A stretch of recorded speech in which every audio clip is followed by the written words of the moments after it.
kabulleştirmek için hiç şeksiz hatalarga değiş. Hatalanma kişilik umuş içindegine, bu umuş içindegine yüzü bir kişiler bir başında işte betiminde umuşlu yanlış bula almayın.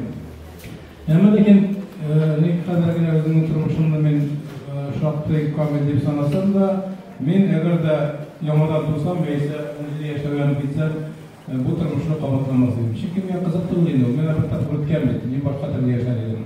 Ben kelmişe hatalardan hali olmasaydım, hatalardan kurtulmasaydım. Ama lakin başka yola gidelim. Benim xiyalım belki vakitte müzikant buluydu. Çünkü ben belki vakitte bizim avluga Raşid Vakaf kasetler geldi. Onlar gelgenden sonra onların bayanışısının İbrahim onun akbayını görüp ben başa kılmayacağım. Şundan jalı etkiye garmın aldıklarını, garmından vermeyeceğim. Azma kurtma hem belki o xiyalım turmuş karşımadı. Eğer de bugünkü mümkünlükler bilen ben yaşayıp gitsem hiç şeksiz müzik maktabına gelip müzik ülkesinden indiler özüme kere kalbine onuçlarla yetişirdim. Şeye olgan